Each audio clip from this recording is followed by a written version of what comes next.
It's Thursday, and you know what that means. This is your captain speaking, and welcome to episode 325 of Max Wrestling, the show that takes sports entertainment and shouts it straight up your ass.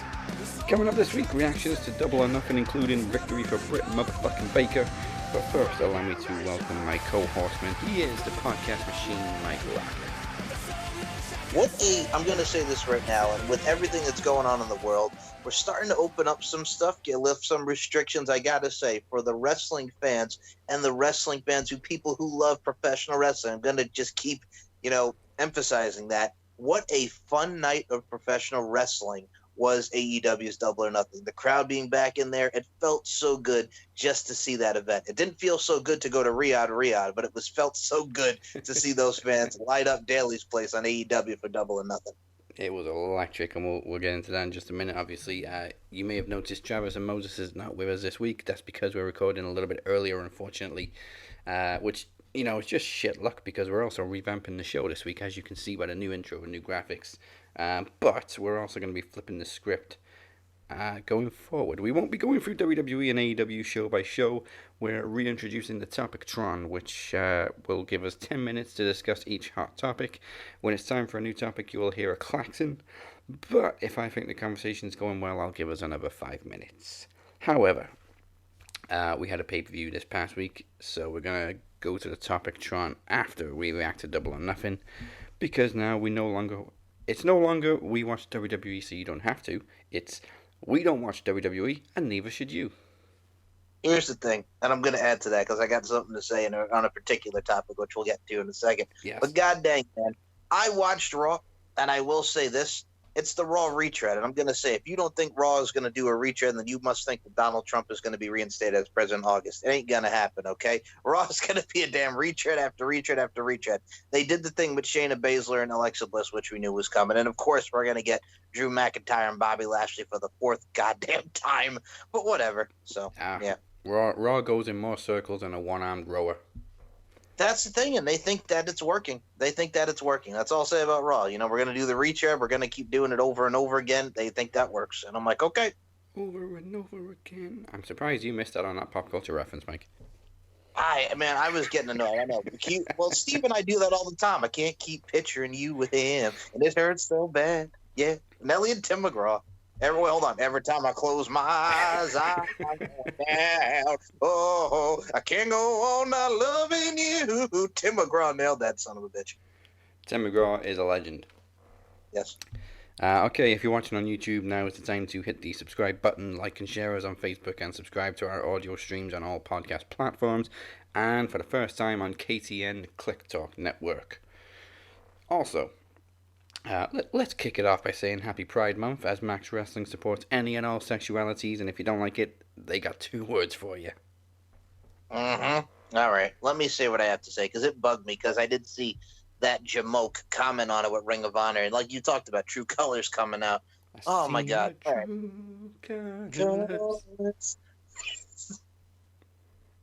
So when it comes to these months, like obviously last month, I did a thing for my Life of Mike series on Instagram, talking about mental health awareness month, where I'm just like, if you have a problem, speak up, like myself and many others will do, because we're all in this together. It's going to be a struggle, but the fight is worth it, because there's light at the end of the tunnel. So we got Pride Month, which is very well known for years upon years upon years. It's Pride Month. Whether your sexual orientation, whatever it is, just spread love, not hate. That should not matter, because when it comes to the matters of the heart and love, and it doesn't matter if you're gay, straight, lesbian, bi, what have you, just spread that love. So I would like to say, and I wrote this little thing because I saw people were hating, and maybe this, alter some perceptions a little bit and actually get your head out your ass, to put it bluntly. That was going to work, but go ahead. All right, well, hey, man, somebody's got to do something, man. You got to be that positive light in somebody's heart and get your head out your ass.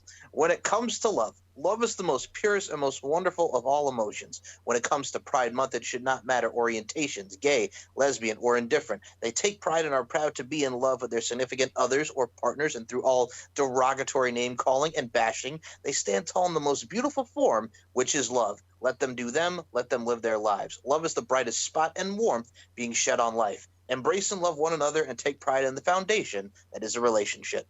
So for people that want to hate on Pride Month and really just want to say, oh, it's the media, oh, it's this, oh, it's that, fucked right off, okay? Look, when it comes to people, again, when it comes to Pride Month, it's pride in people's relationships and pride in what they are as overall human beings. It has many different connotations, has many different meanings to it. It's not just all about, oh, here's some gay couple, here's some lesbian couple. It's one of those things where it's a thing that has to do with people, okay? It doesn't matter if you're gay, doesn't matter if you're bi, doesn't matter if you're a lesbian. When it comes to Pride Month, take pride in yourselves, love one another. It's a love type of thing, baby. The love is in the air. 1, 2, 3, LOVE, love. Go ahead, Nez. You know, there's never this kind of backlash to any other month. Like you said, it was just recently Mental Health Awareness Month. There was no, "Well, you support people with mental health, you make me feel sick." And then, like, Cancer Awareness Month, you support people with cancer, that makes me feel sick. There's none of that. It's only when it's Pride Month. Because they Careful, feel, people, your bigotry's showing. yeah, it's just they feel, just they got to, why they got to spread it? Because here's the thing: when you constantly, here's the thing. And all right, I'll just put it bluntly, because like I said, I'm flubbing over my words, but God damn it, this pisses me off. So, gay marriage is married. Gay marriage is married. Gay marriage is legal in states. Okay? Gay marriage is legal, whether you like it or not. Gay marriage is legal. There are a lot of gay couples, homosexual couples, lesbian couples getting married. It should not matter, but you also have to realize it is legal. Okay, you may not agree with it, but it is what it is. Or that they're not hurting anybody. They're just living their lives. So if a man and a man want to marry each other, good for them. God bless. If a woman wants to marry a woman, God bless. LGBTQ is not going to be coming for us, okay? I've interviewed people from gay, straight, lesbian, trans. It doesn't matter. You have to look at the end of the day that people are people, and whoever they want to lay next to in their comfort of their own home, in the comfort of their beds, that's their business, all right? Sticking up for people in the LGBTQ community have to deal with derogatory comments, have to deal with, hatred and everything that. It's a nice little turn to really help spread the love for it. And if that makes you sick, you don't have to watch the fucking product, okay? You can just shut your mouth and move on. You could scroll down the little thing on your timeline in your newsfeed, all right? You don't have to look at it, okay? But if you felt the need to comment and just really say some hurtful comments, that's not cool. You know what I'm saying? It doesn't really change anything because I know you're going to keep doing it anyway, but think about what you're doing. Think about your actions before you type something, before you say something. And really, again, if you have that perception, maybe it's time to alter. Maybe expand your horizon. Maybe open yourself up to the world of love. You know what I'm saying? It'll be good for you.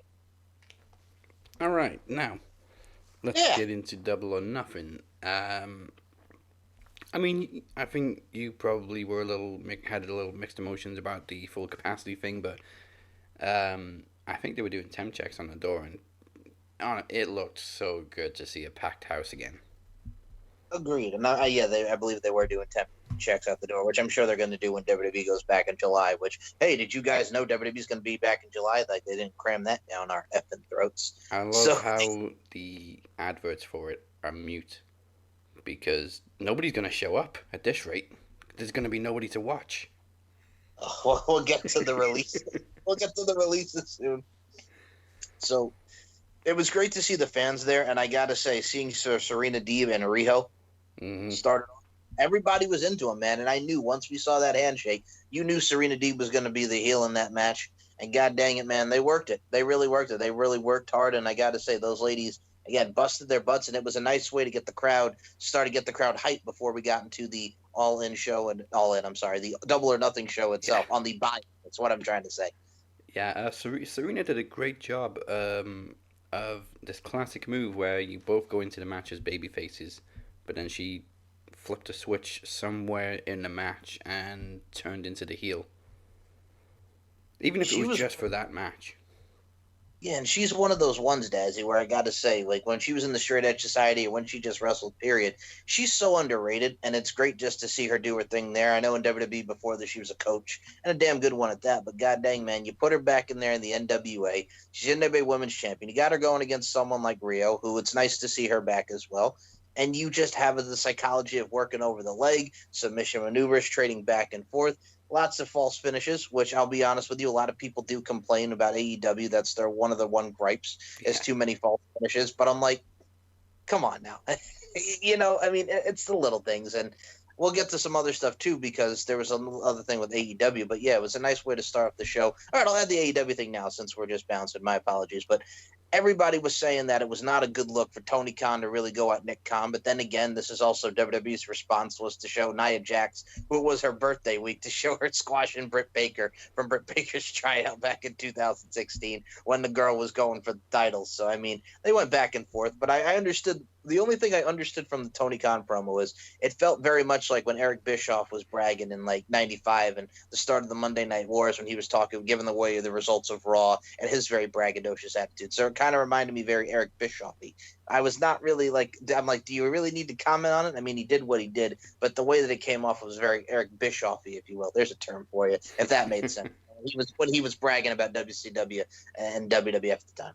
Yeah, I mean, the only difference is during the Monday Night Wars, WWE gave a shit and actually tried to combat the ratings, but honestly, they really don't give a shit right now. Yeah. Now, on the main card, we had a great match to kick it off. Adam Page and Brian Cage. Crowd was all over Adam Page. Well, I mean, you want to chant that cowboy shit, man. He's back. It's your boy. It's cowboy shit.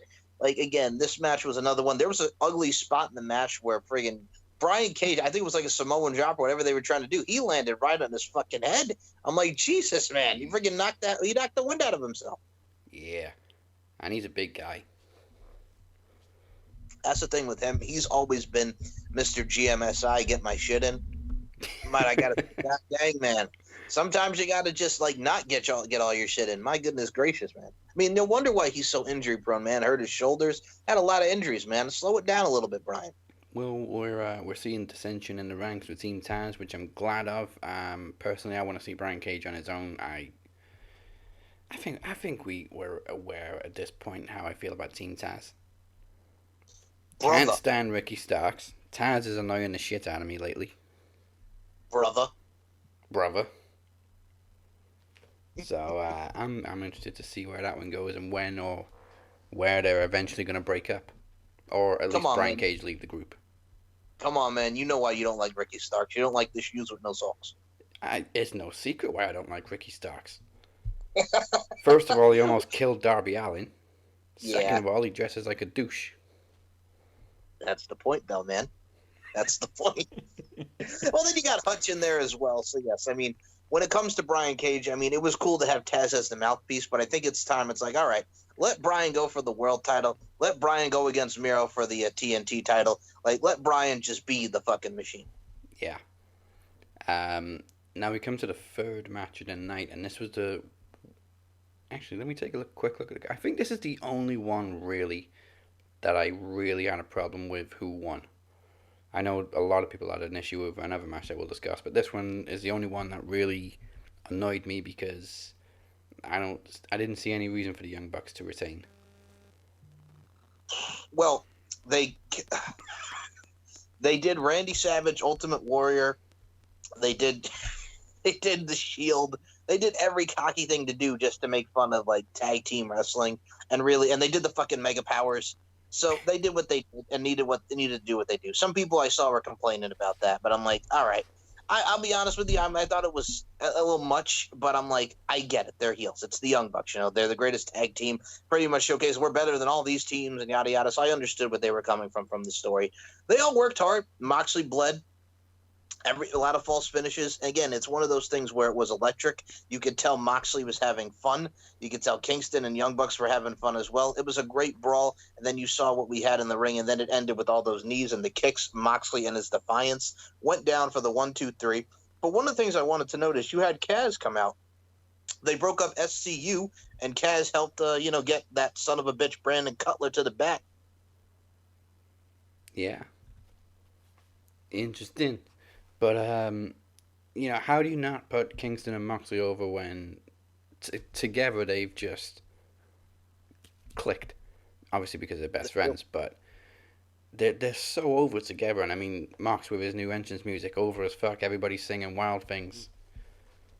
And it's about damn time Eddie Kingston had a title too.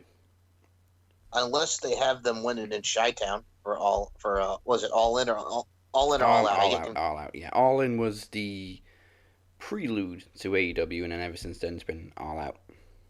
I'm just saying, man. They got to make up their goddamn minds. You want to go in, you want to go out. It's like friggin' Homer Simpson coming in, coming out. It's the Simpsons, man.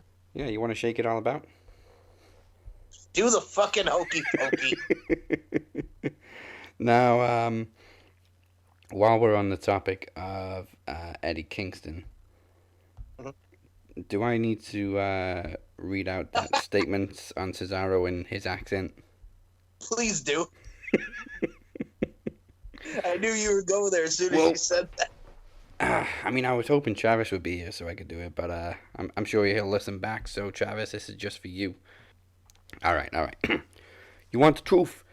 You want to know inside baseball? He's a scumbag. Cesaro's a scumbag. I didn't have fun with him at all. He's a scumbag. Here comes inside baseball. He was supposed to put me over his Shakara before he left for WWE. He didn't do that, so fuck him. He knows I'm talking about him all the time. Fuck him. Fuck Cesaro. Fuck you, Claudio, whatever you want to call yourself. Stay over there. Don't come AEW, bitch ass, Swiss motherfucker. I don't like him. I don't know if you noticed that. That was straight up Yonkers. That was Yonkers. That's what that was. That was Yonkers. I love Eddie Kingston. Here's with any other accent, he would just sound weird. It's like that accent fits him perfectly.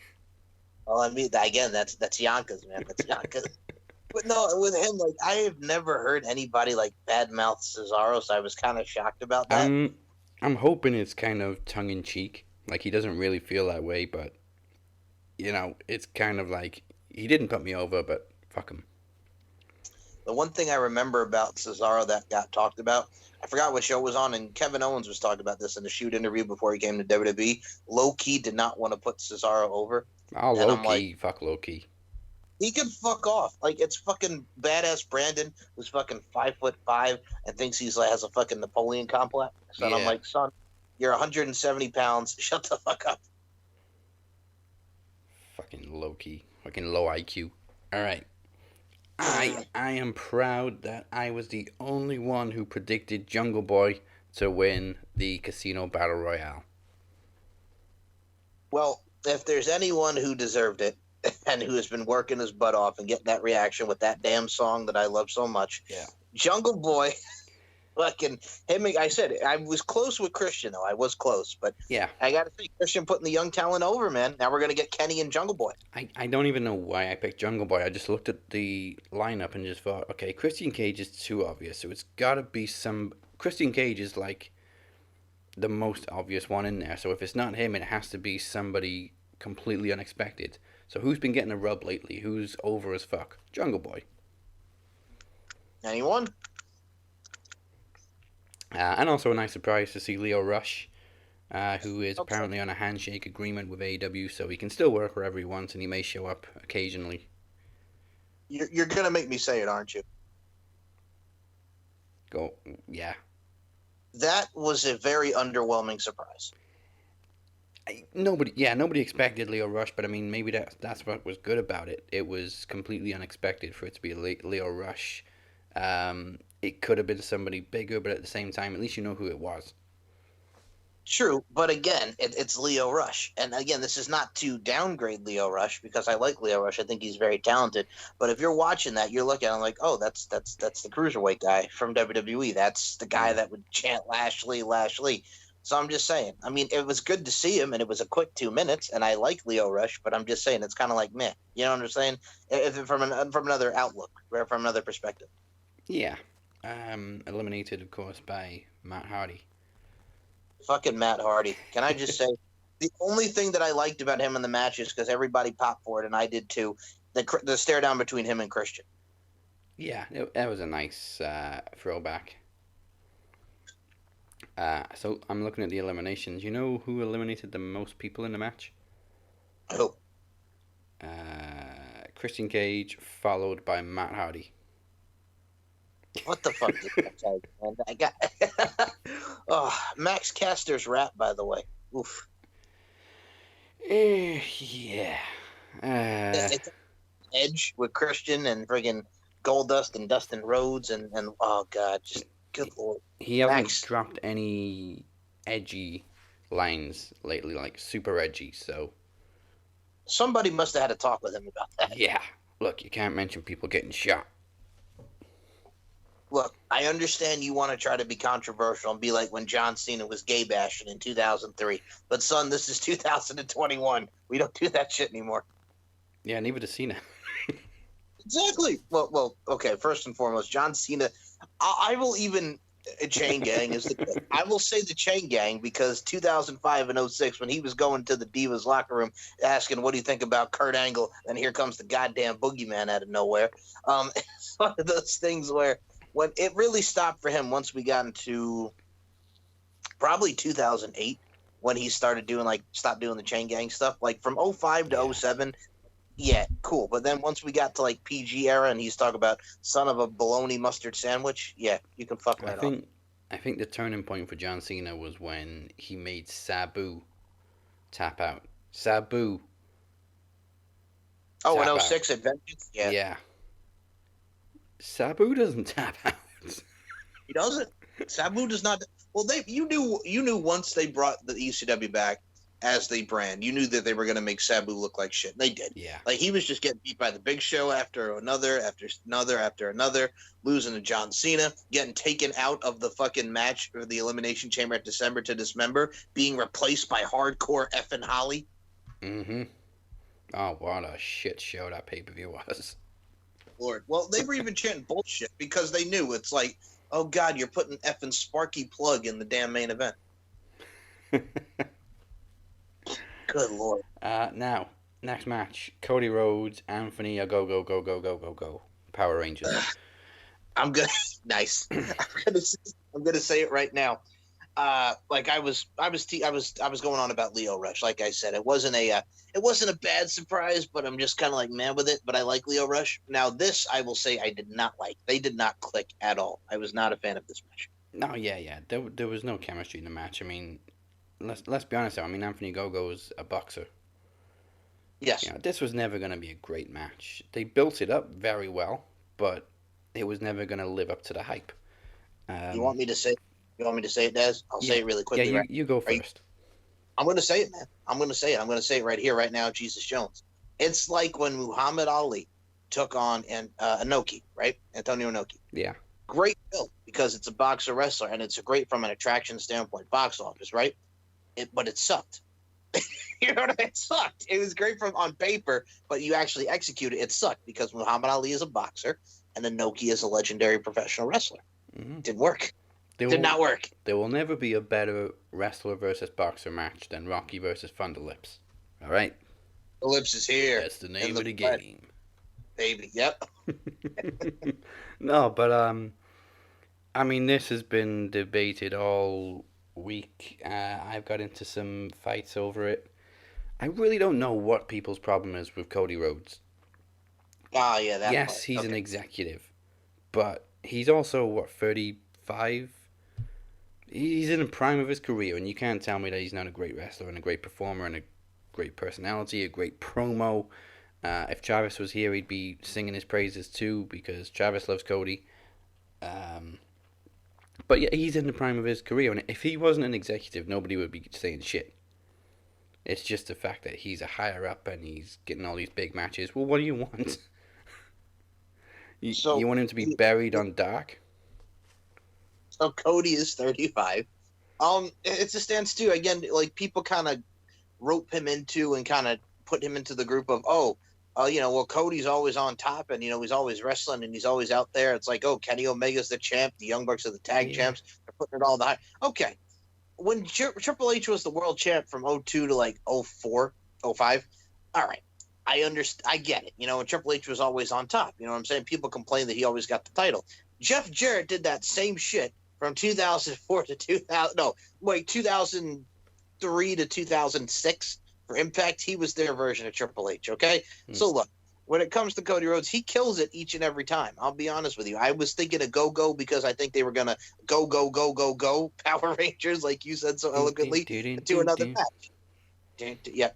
But I'm glad that they're not because it sucked. And, the U.S. and the U.K., we got them issues, which still makes no fucking sense. No. But what got me, too, is the dude, he used the Vertebreaker.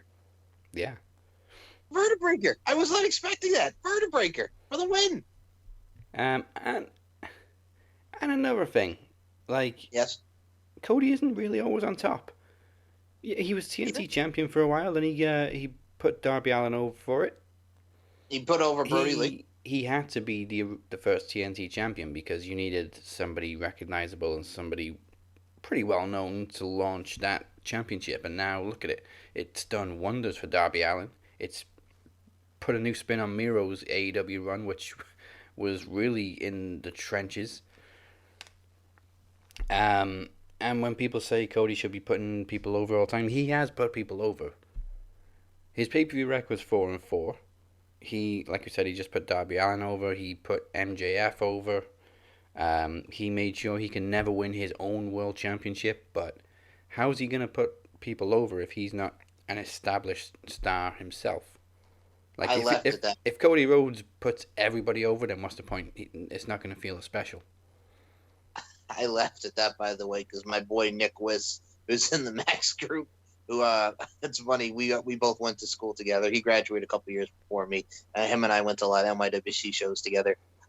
So I did see that he commented about you and talk about when did he put Jericho over, and I'm like, well, I knew.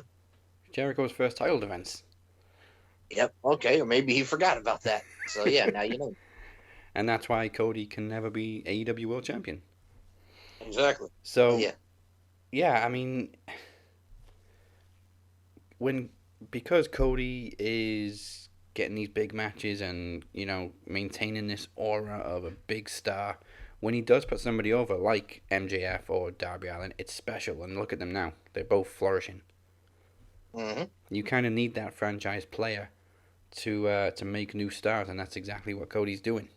Maybe not Anthony Ogogo, but yeah. But not that franchise. When you're talking about franchise player, we're not talking about that franchise.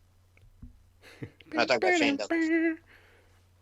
No, I'm talking about Shane Douglas franchise. Oh yeah, okay. Yeah. And of course, on the topic of Miro, again, honestly, I wasn't really bothered with who won this one because Miro is very fresh into his TNT title run. But at the same time, Lance Archer's just lost another championship match. Good news out of this is, I'm going to say, because again, I've told you this, I was not a fan, not of Miro, not him as a person or his talents, but as the character, because again, they did it back-ass backwards. They can't have him come in as with Kip Sabian, and they're doing this gamer bullshit. It broke my game. It broke my game. And now he's being the badass that he was. Rusev Crush, Machka, Machka, Machka, or as Kevin Owens used to say, Machka something. So it's one of those things where you're building him as this brute again, as the brute that he should be and as he is. And him and Lance Archer had a very good match, and it's going to probably continue. And you had Jake. He threw the snake, man. He threw the snake. You know what? I'd have done the same thing. Get that fucking snake out of here. Somebody, my dad was making a joke. He's like, someone's probably going to call them for like an animal rights thing because they threw the snake. You threw the snake, goddamn. Oh, God. I was actually kind of waiting for somebody to like open the bag and just show it wasn't a snake but some kind of weapon. But yeah, we're literally meant to believe he threw a snake across the fucking stage. Yep. Honestly, I don't think they should have booked this match. It's too soon for Miro to lose a title, and again, it's another loss for Lance Archer. They should have booked it a couple more months down the line when Miro's had a bit of a run, and then we can put Lance Archer over. But there was nothing to gain from this match because Miro couldn't drop the title because it was too soon, and it just made Lance Archer look bad. Again. I love Lance to death. Everybody dies. I look at it from a stance too. That's the problem that I have. Like you said, they keep putting him in here and he keeps losing. But I don't know if they're going to build it to All Out. I don't know if they're going to do it on a friggin' Dynamite episode or what have you. But it's just like I feel bad for Lance because again, from what he did in the Killer Elite Squad with Davey Boy Smith Jr., with what he did with Kid Cash and TNA, what he did with just everybody that he's worked with, he's one of those guys who's just like, again, he's big, he can move. I love the fact that he does the old school into the moonsault off the ropes. I think that's a badass sequence. I mean, the dude has it. Yeah, he's just the bridesmaid of championship matches. Never be the bride. He's like a runaway bride. He should be like Richard Gere and Julia Roberts. Just run away with that bride, you know? Oh, who wouldn't? Oh my goodness. Okay. Now, uh, Don't the hear result. what? I'm good. I got coffee. Coffee. Now, the result I enjoyed the most. Yes, it was predictable. I don't give a shit. Dr. Britt motherfucking Baker, DMD, is now the women's champion, and it was a great match too. Sheeta looked great despite losing. She, I think she got a standing ovation after Britt left the ring, right? And thoroughly deserved. She's had a great run. I mean, it's been over a year as women's. Actually, it was double or nothing. She won it last year. Mm-hmm. I think so. I believe it was a year and a week that she was women's champion. Um, and you know she's done her job. She served a purpose. It was time to put somebody else over. She was great. And Britt Baker had a moment. I loved that Tony Schiavone came out to congratulate her after the match. It was a really nice touch. Because even though she's a heel, it was kind of a human moment just to remind us of how hard she's worked for this. I was very happy to see it. I'll be honest. We had if Cena wins, we riot. I would have rioted if friggin' Hikaru Shida would have won and Britt lost. I mean, I love Hikaru Shida, but dude, it was her time. Yeah. And Britt Baker's reaction was absolutely amazing for those that saw that in attendance. Like, again, like it's rightfully deserved. She's going to be the top part of that division, the top heel. I look forward to seeing who we got going against her next, and it was good. They both gelled very well, and it's Britt motherfucking Baker, as you so eloquently put it, Mr. Dazzy Dangerously. One other thing I will add about Sheeta: did you see that she did address that god dang son of a bitch, Willie Urbina? Who, for those that don't know, Willie Urbina was also the Spanish announcer for Impact. You've seen him when LAX would come out back in the day, Hector Guerrero, the whole nine. That son of a bitch, Willie Urbina, mocking her accent. Did you see what she said back to it? Yes, and I actually heard the clip of him speaking too, and yeah, not good. So what she wrote back, for those who haven't seen it, didn't want to talk about this before my big day, so let me tell you now. I don't give a shit what other people say about my race because I love it and am proud of it because I know he's a fool. I don't even feel anger, so don't need to worry about me. Thank you. Hmm. You know, classy. And that's also a difference. I read Eddie Kingston's statements in his accent, but we ain't doing Hikaru Shida's accent. No, and first and foremost, they've been pushing the Asian Pacific Islander month, which rightfully so. You know what I'm saying? They've been done doing it with Asuka, Nia Jax, and everybody on WWE. So I mean, god dang man, show some respect and be kind, you bastards. I expect Shida to take a little bit of a break now, but hopefully it's not the last we see of her in AEW.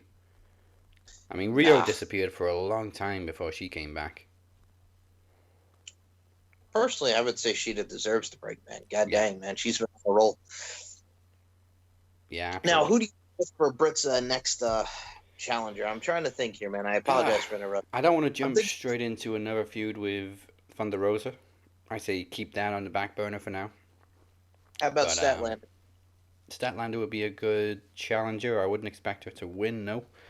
I think if anybody's going to take that title off of Britt, I know she's only just won it and we're talking about who she's going to drop it to, but eventually I expect it to be Thunder Rosa. So for now, I just want to see her have great matches with the whole women's division. Because the women's division as well has been flourishing much more the last year or so. And I would don't jump the gun though, Dazzy Dangerously. What about if they give it to Jade Cargill or Car Crash? Nah, she can have the TNT title. Oh my god! And they do it. They probably do it. They would, and honestly, I wouldn't really care. I mean, she is built. She is a bodybuilder, but you know, if China can win the Intercontinental Championship, why not? You know who Jade Cargill reminds me of? If I've said this before, I apologize, but because I saw what she does now and she's back to being like a basketball referee or official, wherever she was. Linda Miles from WWE Tough Enough 2 when she was Shaniqua with the Bashams, playing a role she nothing about with the dominatrix role. She reminds me of like built shit. Yeah, I remember Shaniqua, and I was watching that shit at 14 years old. Nobody said shit.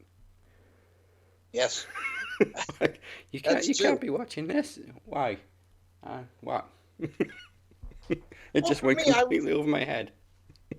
for me, I was 11, and you don't understand what the hell the ball and gag is Yeah. because that was the Basham's thing, the ball and gag.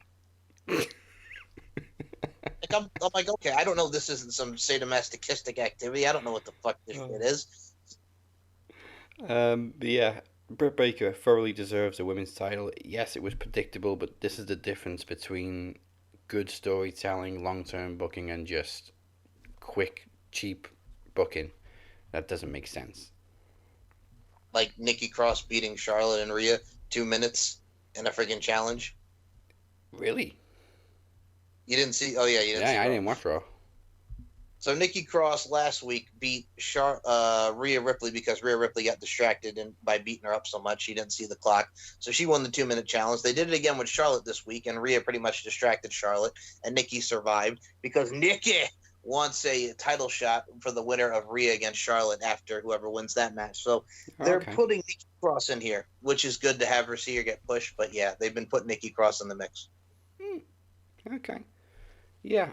Well, I compare it to like the early NXT days when they built somebody and you knew that they were gonna win the NXT title, like Sami Zayn, you know. Huh? But if the storytelling's good and it makes sense and it's gonna be a feel good moment, you don't mind it being predictable because you know it's gonna be a good payoff. It's like Avengers Endgame. You knew everybody was gonna come back at the end and it was a great feel good moment. Doesn't matter. Sorry if I just spoiled it for you, but it's 2 years old. Well, look Maybe at Rocky 3. Balboa when he comes back to fight Mason the Line Dixon. You don't know, well, how's he going to handle his age and everything, and then he comes out there because you see how hard he's sure. You're like, okay, win or lose, he's going to come out there and he's going to fucking kill it. It's Rocky effing Balboa, and he does. It's going to be a feel good moment. Yeah, and it was actually a tie, but they did do an alternate ending where Rocky won. Okay, I totally forgot about that. Thank you. But yeah, no, that's the thing. You have a tie. I said it doesn't matter win, lose. Like, it's going to be great. And also the fact that we get it ain't over till it's over. What's that from the 80s? No, it's more like the 70s. I love that line. Me too. All right. And friggin' no Little Marie. That ain't all right. Oh, little Marie, it ain't all right. Yep. Yo, little Marie. Aren't you Little Marie that used to work at that Italian hoagie shop? Okay, Darby Allin and Sting defeated Ethan Page and Scorpio Sky. Wasn't what I predicted, but I mean, after seeing what Sting busted out, I'm okay with it, honestly. He did a code red. Yes. Honestly, Ethan Page and Scorpio Sky being together makes no sense anyway because they both just left tag teams to go to AEW and form a new tag team. Don't get me started on that. So, yeah, I don't know. But also, I mean, Sting winning also still gives a rub to Darby Allin, who just benefits just from being a Sting side, honestly. I think if Sting hadn't busted out such an unexpectedly good performance, it would have been a more questionable result. But, I mean, he's, 62? And he killed it. Well, how about that backdrop, though, man? Because he took that backdrop on the stage. My God. He's taking bumps. I'm like, Jesus, my dad almost had a heart attack. And I'm like, well, I left the room. And he's like, was he fucking nuts? And I'm like, well, what happened? He's like, he took a backdrop on the stage. I'm like, well, I was like, he retired 6 years ago from a neck injury, and now he's out there taking power bombs and backdrops on the stage and flying through the freaking air. He was great. He did very, very well. You know what I'm saying? I saw people were shitting on it. Yeah, of course, because, he's 62, he shouldn't have won. Can you do that at 62? Could The Undertaker do that at 58? And The Undertaker will automatically, and he will definitively say he's done. So, yeah. Shut up. I think Undertaker probably regrets not having that match with Sting. I know Sting really wanted it so bad, and he's made no secret about it. But, I mean, if Sting could pull out that kind of performance, just imagine what he could have done, 5 years ago, 6 years ago with Taker. I know Taker wasn't at his best at the time, but Well, if he had come to WWE in 2011 and would have done that match then, that would have still been great instead of Triple H. But yeah, no. I think if you had done it in 2011, it still would have been awesome because then we wouldn't have gotten him as the champ and the Jeff Hardy debacle at Victory Road. yeah. And Kenny Omega obviously was predictable, going to retain the world title against Cassidy and Pac, but there was a lot of moments where you just kind of thought maybe Cassidy was going to win it. And that's what I love when it's so predictable, but then at the same time, it just makes you second guess yourself. And I was one who was like not a fan of Orange Cassidy back in the day. You were famously not a fan of Orange Cassidy. He grew on me, you know what I'm saying? Because he was putting his hands in his pocket like Alanis Morissette, and I'm just like, okay, he's got his hands in his pockets, and then he grows because he can work, let's let him wrestle because he can wrestle. He's very good. You don't realize like he's been wrestling since like 2004 for God's sake, holy hell! But no, it's like again, it grows, and you see the kids and everybody gets into it, and it's electric, and you feel like you're a part of something special when it comes to Orange Cassidy. You got the thumbs up, you know what I'm saying? You got the foam fingers, you know what I'm saying? I don't know if they're fighting like Drake and Josh did with the foam fingers, but you got the foam fingers. So it's one of those things where, man, you are in for a treat, and you're in for a fun and entertaining time. Then you got the bastard Pac, man, the bastard Pac. He killed it, and Omega. It was not a bad triple threat matchup with Kenny Omega. By God, Omega getting the dub, if you know what I'm saying. And are you looking forward to Kenny Omega and Jungle Boy? Absolutely. I mean, like I said, I was the only one that predicted Jungle Boy. I don't expect him to win, but it's a great rub to get into a world title match with Kenny Omega when he's, I want to say, 23. Yeah. He's early 20s anyway. He's being positioned in a main event spot with Kenny by God Omega. Again, don't expect him to win, but he's going to look good. Spot on, Dazzy Dangerously. He is 23rd. Hey. Yo, bro, I got to ask you as well, Mr. Dazzarino. Kenny Omega and Moose coming up against all odds, man. Yeah.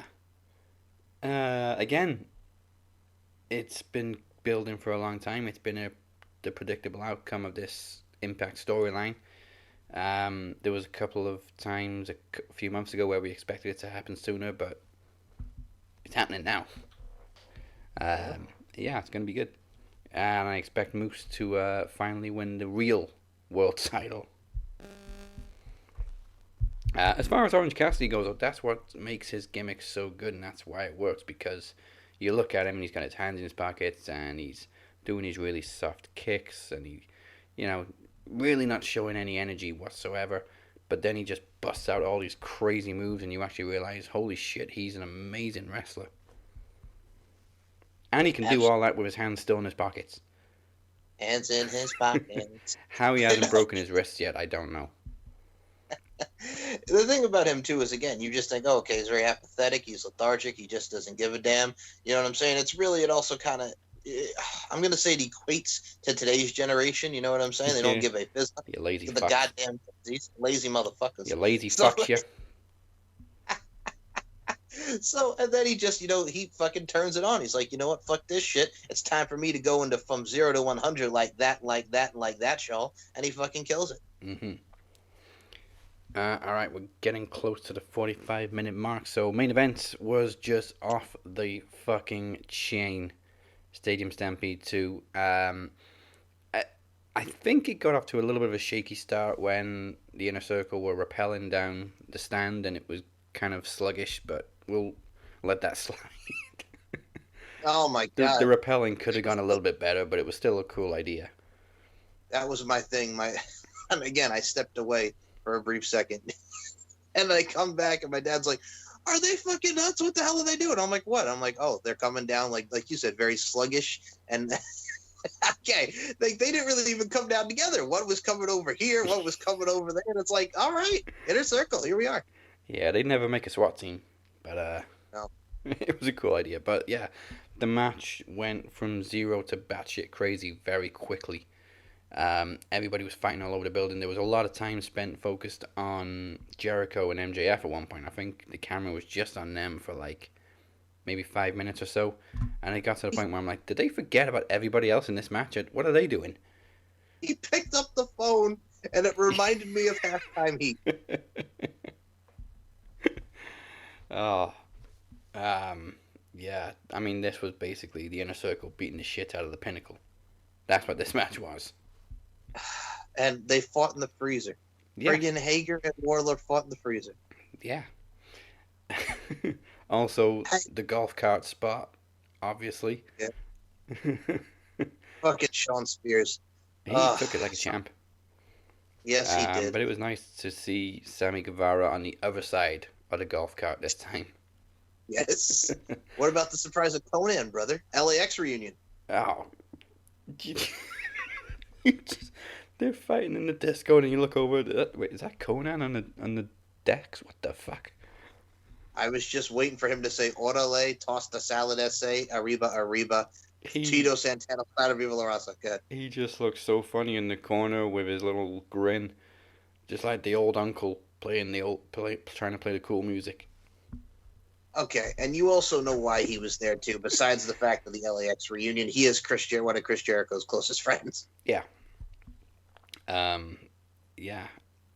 And when I think we kind of predicted that this was gonna spill out into the ring, because how can you have the first full capacity show in over a year, and then you have Stadium Stampede, which is obviously not in front of a crowd because they need the whole stadium. So it's gonna have to spill into the ring eventually, and it did. And it was kind of badass, Jericho bringing MJF through the crowd, and then Sammy Guevara, and who was it? Sean Spears? Yes, he pinned Sean Spears. Yeah. Amazing to see Sammy Guevara get his moment and just win the match for everybody. Dude, it's the camaraderie afterwards. Everybody hugging, everybody singing Judas. That is what they came out for. They came out to see a fun night of professional wrestling, and that's what that crowd got, man. And it's really, again, when you're a professional wrestling fan and you're seeing what they're doing, and as I said, I love all professional wrestling, but after a while you get tired of watching fucking retreads. Pay-per-views is fine, because the last pay-per-view was fine for the WWE, but god dang, man, you see this, and you see where we get on the main rosters, and it's like, fucking step it up. You know what I'm saying? So I can step it up. This match served its purpose. We look at wrestling over the past year or so as an escape, especially over the past year or so. And this match for half an hour just kind of made you forget that there was ever a pandemic. When they're fighting through a packed crowd, everybody singing Judas. It was electric. Agreed. Everybody's still, like I said, we're getting all vaccinations, but everybody's still wearing masks. Be safe. Then we're going to Texas for WWE. Just in case you didn't know, we're going to Texas. We're going to friggin' Wisconsin or wherever the fuck we're going. But they're only doing it for 25 days. You know what I'm saying? But they're going somewhere, man. And then who knows after that?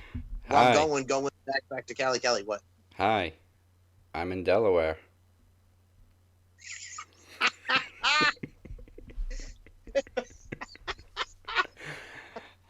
And now, for the time of the week where we share the kind of posts that make wrestling fans look like idiots. Hold on, wait, before we get that. Okay, it's not yet. What we got left? You forgot one thing, man. I had to mention for topic-wise. I had to ask you about. I'm sorry, as we're talking about this, because we'll do the releases later. This is one topic I had to ask you about. Okay, so the NWA pay-per-view. She's back. It's Thunder Rosa Molina against Taryn Terrell and Kylie Ray. Yeah, Kylie Ray in another new company. Okay, I love Kylie Ray to death. And yes, I know she's had her mental health problems. And I sympathize with that girl. Mm-hmm. So she was supposed to face Deonna Purrazzo. And she was supposed to do the Impact pay-per-view. Now, Impact has opened the door and said that they still want to use her for whenever. I think she was supposed to do like a indie match with Thunder Rosa. I don't know if that happened or if they had to postpone that one as well. But then all of a sudden, postponed. Did it get postponed? I think so. Thank you, Des. So out of the woodwork, I haven't been checking out NWA. All I know is on this pay-per-view, friggin' Trevor Murdoch is going to face Nick Aldis for the NWA Championship. I'm like, Trevor after Murdoch, okay? My inner 13-year-old will mark the fuck out if Trevor Murdoch wins a world title. You want to see him sing "I Got Friends in Low Places"? Yes. I got friends in low places. Yes. Wait, we're both Lance Cade and Trevor Murdoch fans. Yes, we are. Yeah. That's what we are. Yep. Sweet and sour. Hello. Yep. Let's forget about the fact when he was Jethro Holiday in TNA for like a cup of coffee. So, I forget about a lot of cameos in TNA. Would you really mark out if Trevor Murdoch beats Nick Aldis for the Absolutely. NWA? Yeah. I'm sorry. Did you hear just the chipperness, the cheer? And you were, yeah, I'll mark out. What was that, Des? I would, damn Skipper. Thank you. All right. But no, I mean, like, him and Lance Cade were tag team champions when I was like 13 on Raw. And, you know, back then tag teams actually were relevant. So I've got a lot of fond memories of Cade and Murdoch. And, you know, look at him now. I mean, it was the same with Ron Killings becoming NWA World Champion. Like, wait a minute, that was Cade quick. Yeah, okay. I can definitely see that from that stance, because when you think of all the great tag teams, Cade and Murdoch against the Hardys was a great tag team rivalry. They faced Kane in the Big Show. They wrestled a lot of tag teams there. They wrestled DX, for God's sake. So, yes, it would be full circle. But what do you think about Kylie Ray coming back for this tag team match, playa? I'm happy she's getting back in the ring, you know. As long as she's happy, fine, whatever. Go where you need to go. Same. And it's upsetting that Travis is not on the show, because I would ask Travis what he thinks about Kylie Ray wrestling in NWA. Oh, he's been salty ever since she left AEW. Oh, my God. Let it go, man. Let it go. Let it go. Okay. We do have some more topics to cover, so we're going to get into this next segment first before we go to a break. Ladies and gentlemen, this is Shit Mark Say. It's still real to me, damn it! So if you're in the Max Wrestling Facebook group, you would have seen a lot of debates. I use the term debates very loosely, that I've had with some people this past week. I'm not going to include all of them. So first of all, this one is just a crazy, ridiculous statement. Corey Graves is the greatest commentator of all time. No. Look, I like Graves, and I think he's funny. But hell no to the no. Oh, no. Jim Ross, Gorilla Monsoon, Bobby Heenan, Gordon Soley. No. Stop it. I'll take friggin' Vince and Jesse Ventura over Corey Graves. Hell, even Roddy Piper.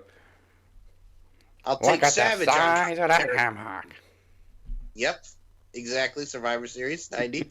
I'll take friggin' Randy Savage on commentary. Ooh, yeah. Yeah. But yeah, no. You can't. I'll take Cornette on friggin' commentary. Hell, I'll even take when Shane McMahon was on commentary with Cornette or whoever it was doing Sunday Night Heat. I'll take fucking Mark Lloyd, okay? Mark effing Lloyd over friggin' Corey Graves. CM Punk. CM Punk, yes, exactly. When he was on commentary for the short time, he was great. You just no. I mean, no. I don't mean to disrespect Corey Graves, but no. No, and I love him to death. But first and foremost, when you think of CM Punk on commentary, I had to backtrack. John, my diet soda. You spilt my diet soda. Like, come on, you can't make stuff up like that. But yeah, Corey Graves is funny. He's very witty, and I think from where he got his concussion, he couldn't wrestle anymore.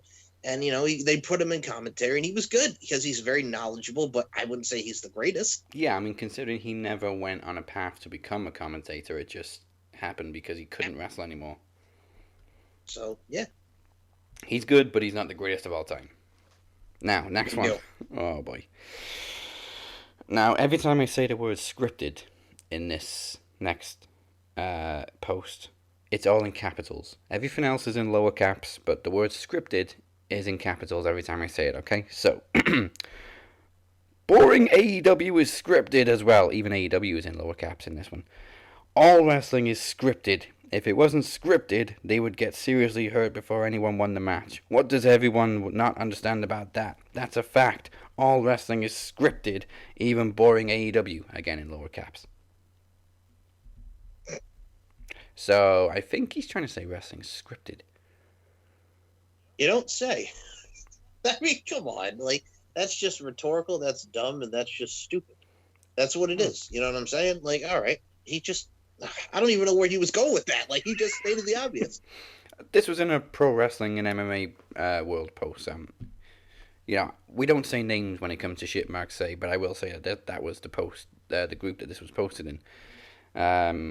It was actually a comment on a post. I don't even know what the post was, but this was one of the comments, and it's just like, okay, and even though it's scripted, they still do get seriously hurt,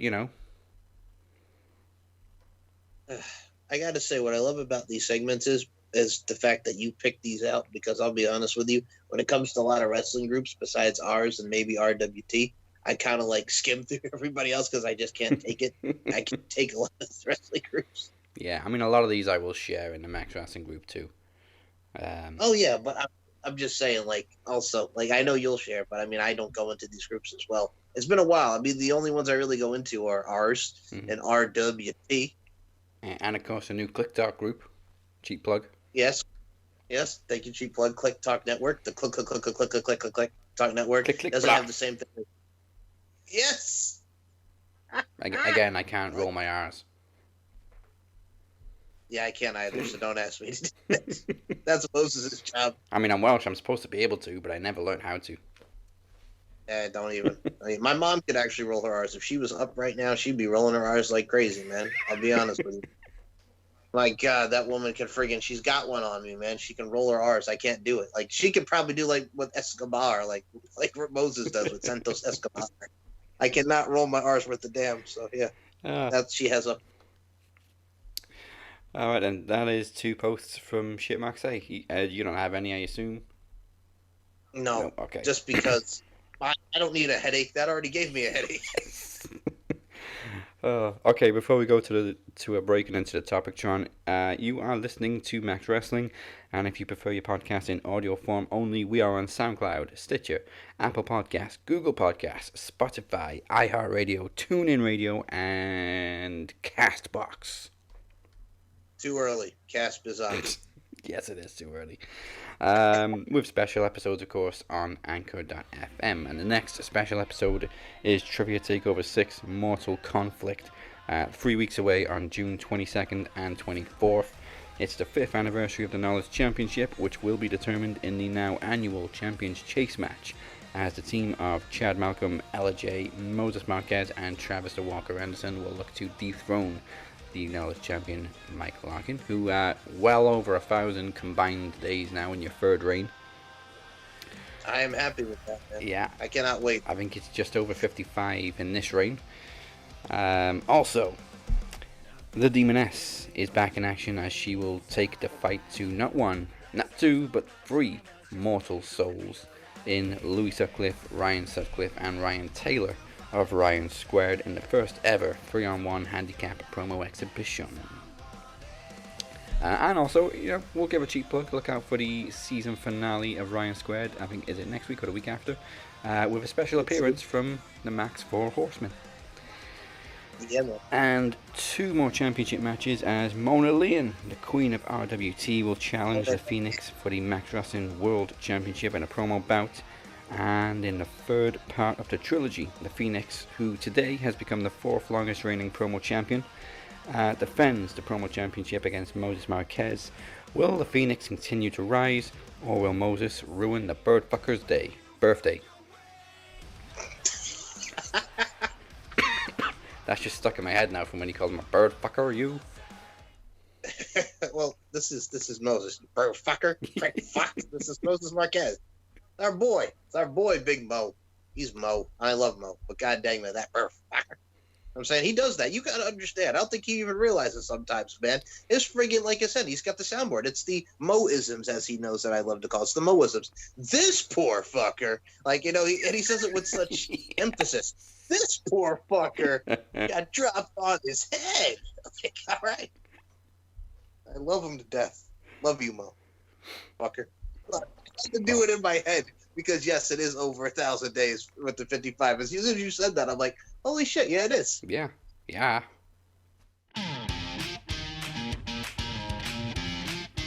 don't think anybody can touch The Rock on the mic. in his prime. No. I don't know anybody that can touch The Rock on the mic now. The guy gets killed, and I don't mean to spoil it, but it's what it is. I mean, I spoiled the biggest plot twist in Wrong Turn, but people will thank me for that later. Where did he go? Where did you find him? Oh, don't worry, he came and rescued me. Where was you, slicking your hair with all that wet hair gel? What item did Seth Rollins use to break up the Shield? Was it A, Michael Cole's shoe, B, a steel chair, great steel chair, Shoot, honestly. Hello, ladies and gentlemen, and welcome to another edition of On the Mic with Mike. And joining me today, Impact Wrestling Knockouts champion, Miss Dion. I don't think I said him wrong though. That's how bad that bump was.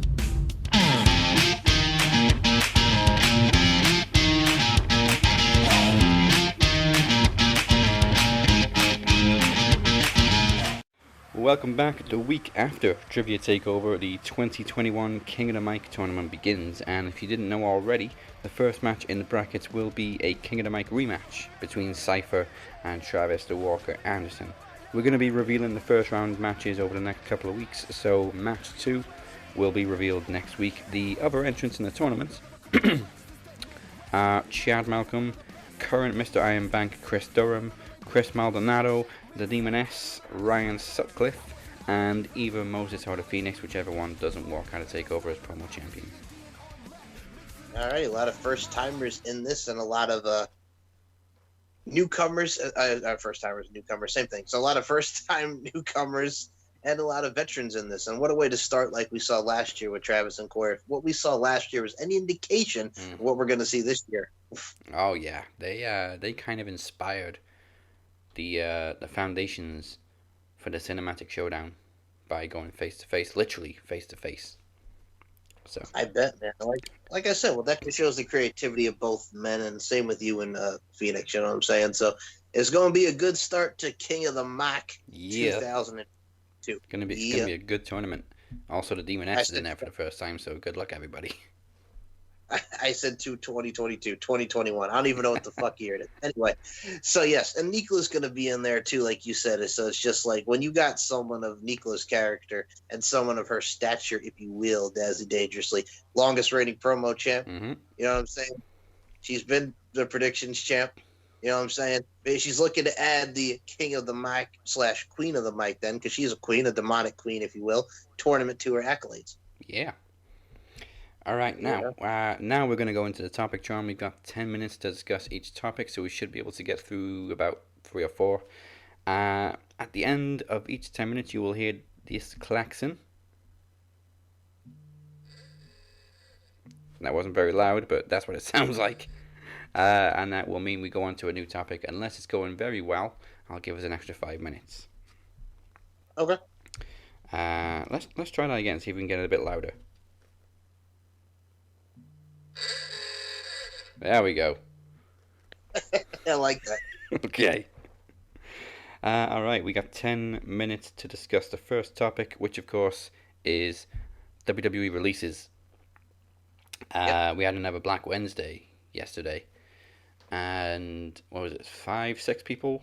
There was Braun Strowman, Buddy Murphy, Ruby Riott, Lana, and I feel like I missed. Oh, Aleister Black, of course. And I believe, wasn't there one more? Santana Garrett. Oh, and Santana, yeah, who has been on and off in NXT. The poor girl was going to be called up to Friday Night SmackDown because she was going. She was getting the call up, and then they said, nope, you're gone. Yeah, Santana's a veteran, too. Dude, if you've seen her in Wow Women of Wrestling, obviously her run in TNA as Brittany with Samuel Shaw. Yeah. Girl can go. She can wrestle, but she was just kind of like you said, she was here and there on NXT. And, you know, like I said, they were going to bring her up to SmackDown. That was the report going around. And then, again, they said, no, we're going to cut you. Yeah, it completely came out of left field. I mean, there was rumors going around before it was announced that there was some more releases coming, and it was going to be some pretty big names. But I think we all took it with kind of a pinch of salt. Like, yeah, they won't be that big. But then you got Aleister Black, who literally came back less than a month ago after being off TV for 7 months. They bring him back on TV after 7 months. They give him a whole new gimmick, which is getting over. They have this new music planned for him, which apparently was his favorite entrance music in his entire career, and now nobody's ever going to hear it. They spent all this money on vignettes for him, and then they fire him. You're thinking he's going to feud with Big E, Black Mass to Big E, Yeah. and then fired. And he was very cool about it on his Twitch. You know what I'm saying? He went out respectful. He didn't, bash them. He was very thankful. He was very grateful for his time. But yeah, no, it's just like you have this, he's feeling like death because you're sitting and you're not doing nothing for months on end. You were supposed to win the U.S. title, but you didn't want to do it. They didn't want to do it because, there's no people. And again, you just keep getting shafted. And then you get this cool Dark Father gimmick, the persona. The vignettes are intriguing. You want to see what he's going to do. He black masses Big E and gone. It's mind-boggling. I don't get it. Yeah, I like how he described his new gimmick. It was supposed to be the devil who's done something bad, but he can't remember what he's done. See? You have me hooked right there. Yeah, very original. He didn't bash WWE or anything. He's a very humble person. I don't think he's got a spiteful bone in his body. Nah, man. When I first saw him before the NXT run to the main roster, when he wrestled Neville on that UK tour, on the UK tournament, I'm like, God dang, this dude's got something. Yeah.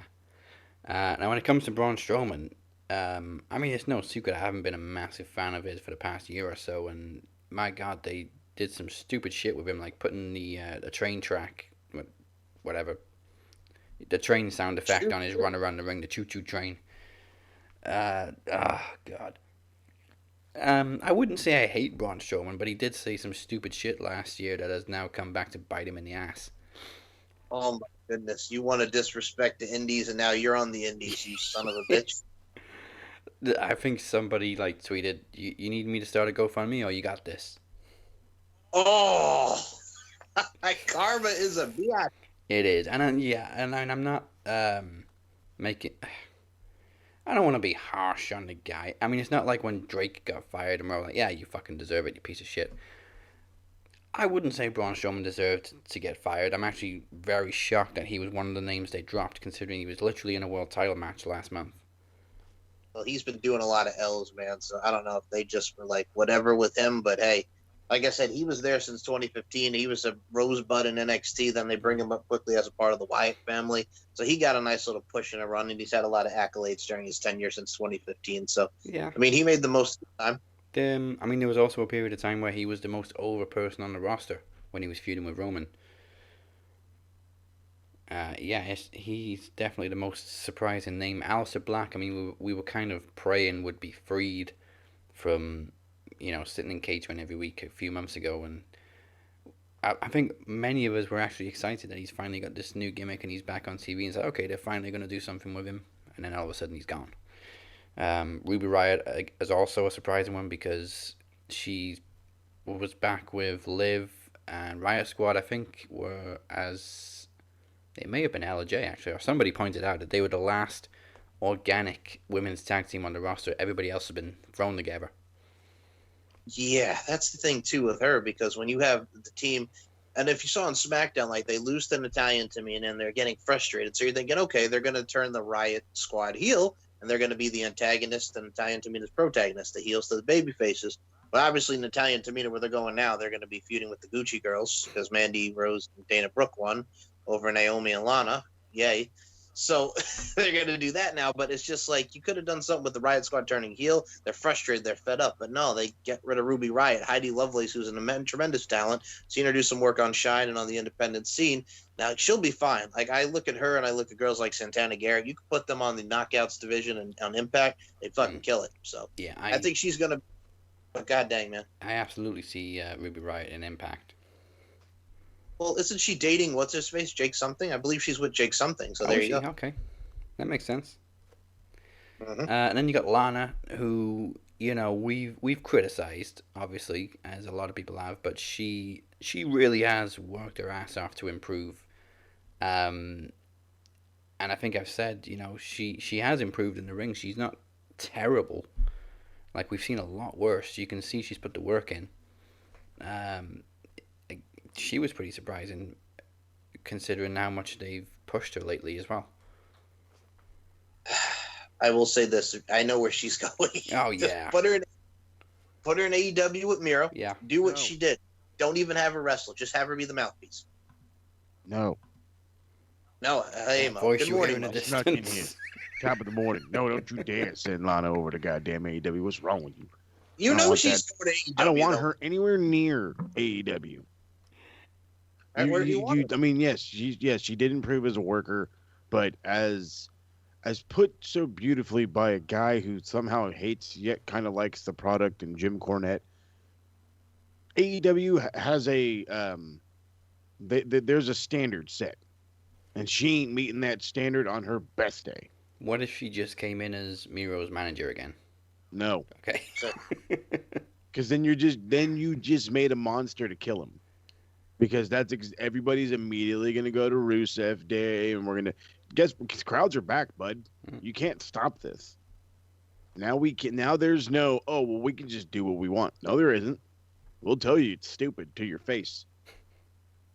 Oh, I can't wait Yes, for what, WWE that's to go back stupid. on tour. Yeah, maybe they'll get a slap of reality. Personally, I say Lana is gonna end up in. I joke about this, but I would not be surprised. She's just gonna be top 1%, if you know what I mean. On the OF. All right. And she's gonna make hundreds of $1,000s on the OF. I'm cool with CJ Perry on OnlyFans. I'm down for that. Trust me, that's the only place I see her going. Buddy Murphy as well. I see going to Impact. He's gonna get that I don't. Impact I see him vibe. going to Japan.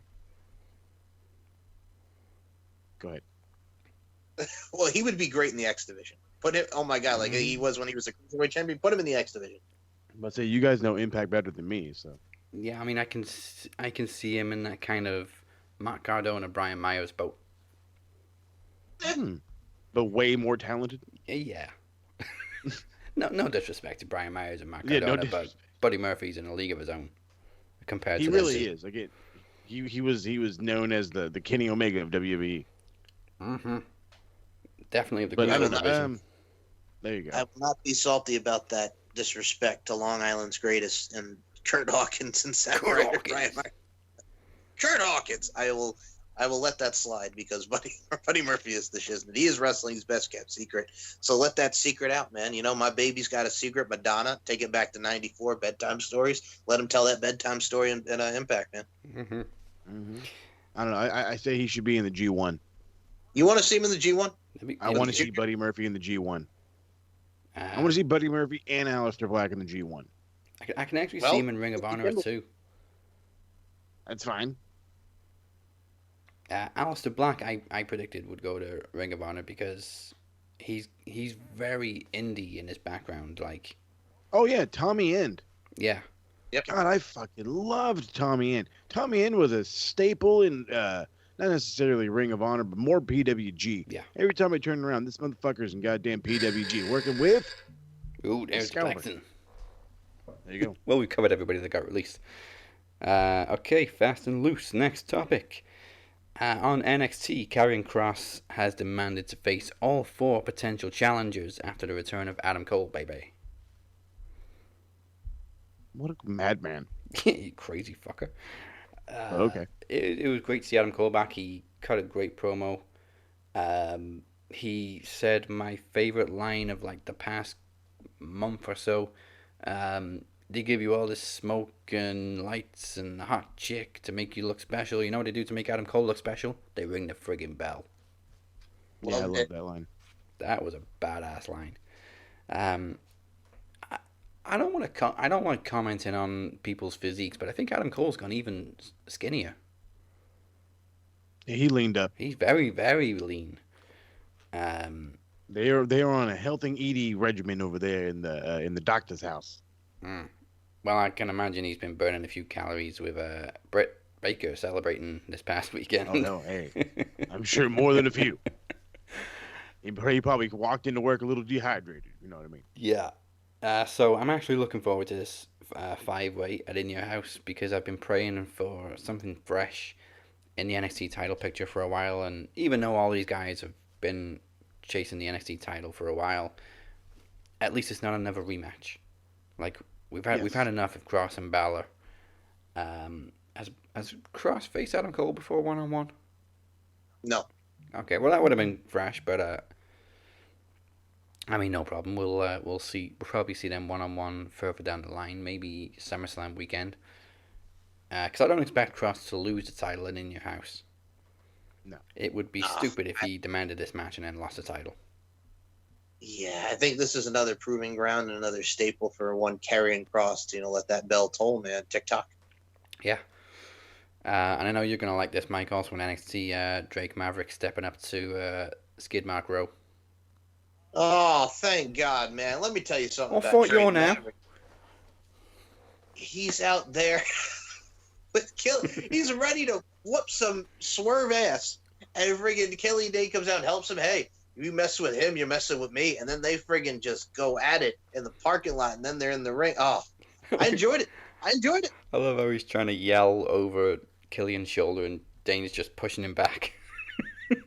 It's like Scooby and Scrappy. You know what Drake Maverick was doing? He was doing the old, let me at him. Exactly. That's what Drake Maverick Yes. Oh, for sure, I don't need backup. Oh, You got a problem with me. You got a problem with him, you got a problem with me. Yeah, that should be good. But, yeah. Pete Dunne is in the NXT title picture in the 5-way.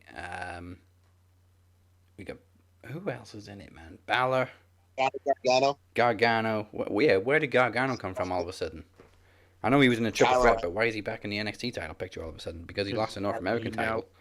Exactly. And of course, cool Apparently in WWE, when you lose a mid-card title, it puts you in perspective for a world title shot. Yeah, how crazy is that? Makes no sense. It's like, you just lost, bud. So now you get to go to the new... I mean, I know it's the same logic they have in their video game. Yeah. You have to win the belt to then lose the belt to then go get the other belt. Yeah, maybe it's not Road Dogg booking. Maybe it's 2K. Oh yeah, fucking 2K with their half-ass booking. But they'll fucking make the shit out of NBA. But fuck WWE. Yeah. But yeah, it was a nice surprise to see Adam Cole come back and just lay everybody out in a triple threat. And then William Regal got pissed off. Like, when Regal's pissed off, Regal's pissed off. Oh yeah, it's great. There's very few things more entertaining on NXT than a pissed off William Regal. Than the angry Reeds. The funniest thing about this segment is he's raging and he's in Adam Cole's face, and then next thing he's got Ember Moon storming to the ring. He's like, he didn't know which way to turn. He got so flustered with himself. It was great. See, and I'm looking forward to that too. Like you were talking about Ember Moon storming around. I really look forward to her and Raquel Gonzalez. That's going to be great. Yeah, definitely. Ember Moon stepping up for her girl Shotzi, who again got bounced off the barricade last week. That poor girl. But yeah, that should be a great match too. In Your House is looking good. Isn't it Xia Li and Mercedes Martinez going at it? Yeah. Mm-hmm. I'm looking forward to that. And friggin' Cameron Grimes. Basically, and LA Drake. Everybody's going to get the shit beat out of him at In Your House. I can give a rat's ass about LA Knight, but yeah, I'm excited for Cameron Grimes. Yeah, Cameron Grimes and LA Knight. LA Knight was distracted, of course, by Cameron Grimes kind of trying to do business with Ted DiBiase this week. And I love that every time Jake Atlas hit LA Knight with a move, Cameron Grimes was just laughing. See, this is why there were so many goddamn budget cuts. You know how expensive it is to have the $1 million man on your television set? Yeah, and they've probably got to pay to get a new $1 million title made for this match. I've heard. That was my prediction. Like, great. Forget about DiBiase versus Virgil. It's LA Knight and Cameron Grimes. Yeah. That's what it is. Oh, trust me, I'm trying to forget all about Virgil, but goddamn retro. And a very rare win for Jake Atlas. Yeah. Yeah. I love that cartwheel DDT. That's the rainbow DDT. The rainbow DDT, yes. Yeah, that was nice. Yeah, good for them. Like, yeah, way to let the gay guy win because it's Pride Month. But next month, motherfucker, we're burying you. Yeah. We already talked about Pride Month, Mo. You missed that. I went on a rant. He did. Oh Not yeah, a- well, Yeah, you know what I'm talking about. I got you. All right. Let's. I'm gonna stop the timer and we'll go to the next topic. So actually, no, this is still in NXT. So how about the debut of Carmelo Hayes? Like, never. I'll be honest. I've never heard of him before, but he looked fantastic. They made him look like a star. And my only question is, how the hell do you instantly get a cruiserweight title shot in your first match? Okay, That's what then happens Gail- when you miss half fucking NXT. I'm so lost. What now? Carmelo Hayes, who's the new guy that they signed not too long ago. Did he win the? I forgot if he won the match. I'm sorry. I know he guys. lost Hit the me. match. Kushida retained, but And now he's getting. Yeah, that's Christian Casanova. He was one of the new guys that they signed. I know the name, but I don't. Where's he from? What I will company take a is look he right from? now. Because I've heard the I'm name gonna Christian take- Casanova before. Christian Casanova. That name I- is mad familiar. Yeah. I ain't much on Casanova. Hold on. He was in Skibidi Boop Boop Ba. He was in a jazz club. He was. I know. He's done some Beyond Wrestling, Chaotic Wrestling, Northeast Championship Wrestling, Limitless Wrestling, Lucky Pro Wrestling, Northeast Wrestling. So he's Black been Label all over Pro. the That's indies. where I know him from. Black Label Pro. Okay. Okay. Well, yeah, he looked great in his debut match. So yeah. Holy shit. He was born in '94, so god dang, he's a young He's whippersnapper. very young. He's mid-20s. Mhm. Mid to late 20s. 26. There you go. Oh, I remember those days. Mhm. When my knees and back didn't hurt. Yeah. And I'll be honest with you, I hate you, Dazzy, dangerously, because I'm almost 30 something. I'm gonna be 30 next year, and my back is hurting, my back is cracking, earth is quaking, man, liver's quivering. Superstar Billy Graham. Your back hurts now, bud. You don't know. Yeah. My back hurts when I take a deep breath. Yeah, right. I hate it. Just I hate pops it all. just because you're like, who's back there? Yeah. Like, what the fuck have I done? Oh, I've been standing up. That's I love- right. I love you guys. You so got all much. this to look forward to, Mike. Oh God, I hate it, man. I hate it. Just make sure you're drinking your water. I am drinking my water. Yeah. I'm drinking a lot of water. Also, Chad and Ryan Squared, you young whippersnappers, you got this to look forward to too. Oh yeah. You Wait guys till are the hands start to go too. you guys are older than me, but Travis and I are going to experience this in about a year's time, so we'll get there. Oh yeah, Travis ain't 30 yet. Travis, you got all this to look forward to too, Travis. Yeah. Chav's already like, I'm already hurting.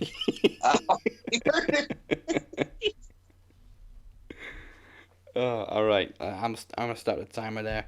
So next topic. I watched Ring of Honor this week. Oh, You watch Homicide friggin' in Marbles? Yeah. that's So I always watched Ring of Honor because apparently we don't post about anything but WWE and AEW and Max Wrestling. Huh. All right. Fuck you, idiot. It's well, is it like Ring of Honor on like Sinclair and like you gotta watch it on Fight TV and it's You- like not free? they actually do a watch I can- party on Ring of Honor's Twitter now. Oh, do they? have to I jump get on it. I get it at like midnight or whatever, late night here in Myrtle Beach on like Channel 8 or whatever the fuck. I was about to say, isn't it like a staple out there for you guys? Like it's like regular TV. Yes. Yeah, it's awesome. I wish. Don't they still stream it on the website? Like Yeah, Right on the homepage? Yeah, with your Car Shield commercials in tow. Yes. yeah, so yeah, I man. say I watched Ring of Honor. I actually watched an hour of Ric Flair Car Shield commercials with some wrestling in Fucking between. right, you did. You watched him chop Eli Drake. Or LA Yeah, Knight. Okay. it was just Great like stuff. every 10 minutes there was a Ric Flair Car Shield commercial. I'm like, what the fuck is this? It's Ric Flair Car Shield. He's got to make his money. You know? Oh man. So it's been so long I don't really know who many people are in ROH anymore. So I'll give a negative followed by a positive. First of all, like you said, Mike, I never want to hear Homicide cut a promo again. I don't know I what think a the lot of fuck that people was. agree with that one. But positive, Brody King is impressive. Oh, He's Brody a- King is the man. That dude broke Mhm. Jay Lethal in half. Yeah. I used to remember when I used to think of Jay Lethal as like that gigantic star that has to go to WWE, and Yeah. then he just kept re-signing with Ring of Honor, and I'm like, what are you doing? Yeah. He's getting his ass kicked by He- Brody King. That's how. He was one of the few people I recognize. He's Mr. Ring of Honor. Oh yeah. Yeah, that finisher was just. I mean, Brutal. yeah. I can't even. Carnage it was Field, it yeah. was that mind-boggling. My mind is boggled.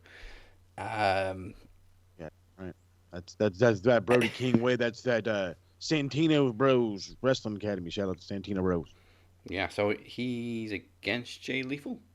Yeah, for the title coming up, I believe. Oh, nice. Mike. Nice. Yes. Yes, thank you. Wait, what title does Lethal have? Oh Is he god, TV champ? I think so. Hold on. Like I said, it's been a while on my I'm end pretty too. sure. I'm pretty sure Roosh is still world champ.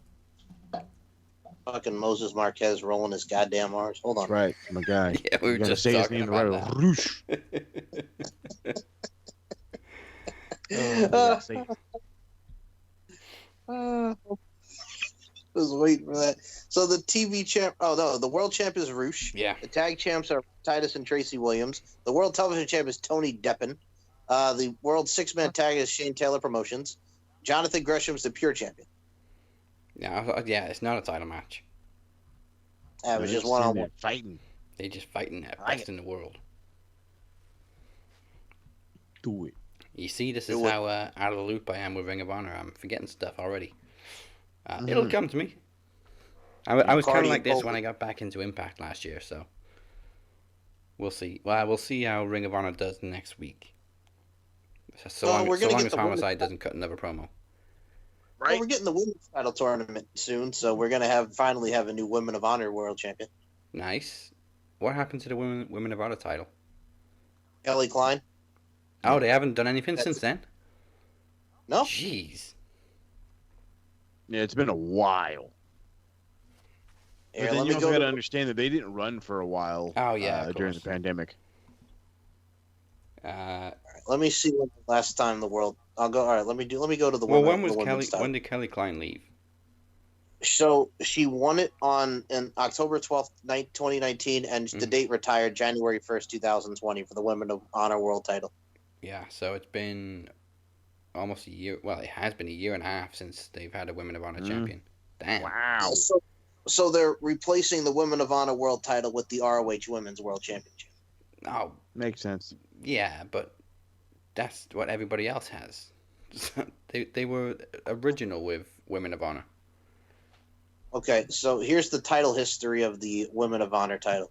Sumi Sakai, Mhm. Kelly Klein, Maya Iwatani, Kelly Klein, Angelina Love, Kelly Klein. Yeah, no, that's. I'm sorry. That in Ring of Honor's minds, there's a 3-time champ. The belt's run its course. All right. Angelina Love is the shortest of these Women of Honor titles. She only held it for 15 days, poor girl. Nah, Damn. Yeah, I know you're not the biggest Angelina Love fan. nah. You know, they got their own podcast now, the Beautiful People cast or whatever it is. Angelina Love and Velvet Sky have a podcast now. That's not surprising. Not at all surprising. You know me, Mike. I'm always a Velvet Sky guy. I know, but what's the beef with one Angel Williams, aka Angelina Well, Love? She was always pushed as like the best out of the two of them, and Velvet was kind of reduced to her sidekick later on. I'm just like, no, Which one's married to Bully Ray? Velvet. Ah. Are they married? I thought they were just together. See, now you're gonna make me deep dive on the love life. Hold on a minute. I know Angelina Love and David Richards are still together. No, they divorced in 2017. That's right. Piece of shit, man. Yeah, they were only married for 2 years. Yeah. Hold on, I'm getting there. Getting there slowly but surely here. I don't think Velvet Sky and Bully Ray are married. This is what happens when you type stuff in and you're not wearing glasses. Hold on, because I'm an There you idiot. go. But Angelina Love with the blonde, right? Yes, Yeah, Velvet had kind of the streaky black and blonde hair. Yep, that's okay. That's who I they're thought. engaged. They're engaged. They're engaged. Okay. Yeah, I didn't think they'd tied the knot yet. No. Wasn't there like a third girl with them? Yes. Madison Rayne. Well, not in Ring of Honor. There was Eddie Leon, the her. Allure. Yes. I was like, I could have sworn there was like one more that was like kind of hotter than all of them, but she was always in the background. Mandy Leon with her black hair, yes. She was mostly in the Women of Honor division. She did like the backstage stuff at Ring of Honor, but she was mostly like a baby face in the Women of Honor division. And then when Madison Square Garden came around, they put her with Angelina Love and Velvet Sky, and they were the Allure, and she turned heel. I see. Well, Ring of Honor gained a new fan in somebody else too. Speaking of women, that being Gwen McKay.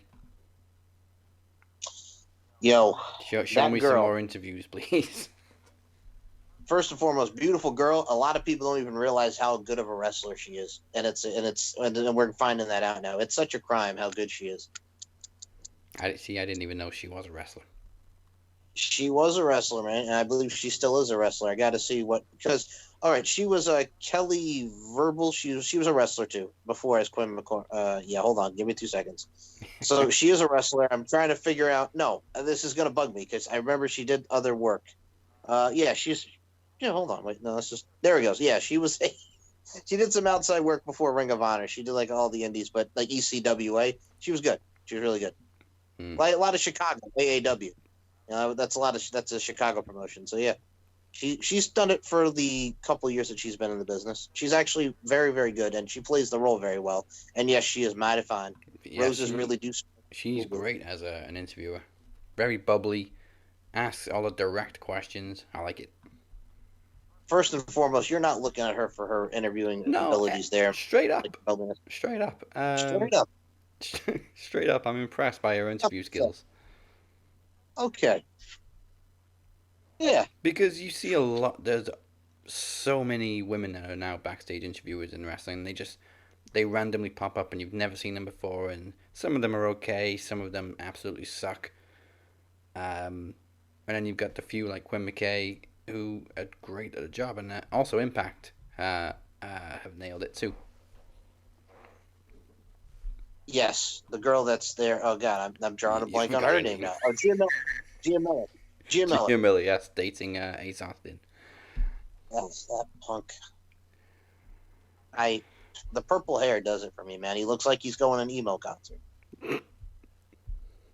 Just the purple hair. No, that's like I want to watch Barney the friggin' dinosaur on his fucking head, man. You know, with his purple hair. Good Lord. Oh.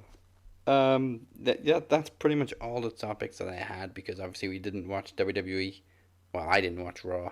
But I mean, I've seen a few things. I really don't give two shits about Heck in a Cell. Okay, hold on. So they had Reginald beat Shayna because of the fire. Why? Because we have to build to Shayna like beating him up again, and then Alexa Bliss, she's tired of the interference, so they're gonna have a chat next week. Fucking Mason T-Bar looking like the Ascension beat the Lucha House Party. Friggin' Randy, the RK Bro was the funniest thing for me because Randy Orton did the Bro Derek to beat Xavier Woods like last week when Riddle did the RKO. So they've been killing it. I've been loving rated RK Bro. Umberto and Ricochet beat Sheamus, so they're gonna do more stuff like that. But yeah, it's the same retread, man. And Drew McIntyre won. Yeah, it's crazy. Drew McIntyre has unfortunately ran its course. He dominated 2020, and now it's just rematch after rematch, title match after title match. It's like give him a break. You're ruining him already. And I told you Nikki Cross beat Charlotte in that 2-minute thing. Yeah, so well, that makes me happy. Yeah. At least. But yeah. Also, I think their lowest number this week on Raw was like 1.1. So give it a week or two. They're finally gonna hit under 1 million for the first time ever. And I meant to say this. I mentioned Dana Brooke and Mandy Rose beat Naomi and Lana, right? Okay. So they pinned Naomi, and the move that they do was the old Samoan drop neck breaker, and it was the G9, and it made me smile because, as we all know, crime time. Rest in peace to Big Shad, man. Crime time. Crime time, yep. It's crime to pop a 40 and check your rollies, Moses Marquez. So yeah, they hit the G9 on Naomi. That's their new move, man, the G9. Of course they're using a G9 because Gucci. Bam. See, you're going right there with it, man. I'm with your going. They're marketability. they're the Gucci girls. Hey, man. We Gucci. We Gucci. We Gucci, yo. I was about to say, you about to go Charo on them too? Say coochie with the Gucci. Is that what you're saying there, Dazzy Dangerous? You say Coochie. I watched The Waterboy 2 this week, and he just reminded me of the scene where he imagines the rival coach has a baby's head. Coochie. That was great. Fuck, I love that movie. Yeah, I introduced Chad to it. Because he's an Adam Sandler fan and because Big Show's in it, he didn't enjoy it very much. He said it's not something he'd watch again. Can I just say something about Chad? Yep. He could fuck right off.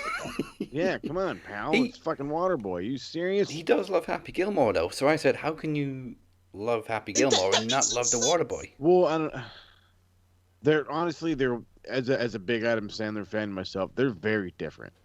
Yeah, of course. They're both kind of slapstick, goofy though. No. No, as far as just like, but yeah, but I think the the retardation or whatever is a little over the top, but that's what makes it great. Yeah. And that comes from Mother Smothering. Yes, which is the greatest part of it all. Mama said. My mama said, I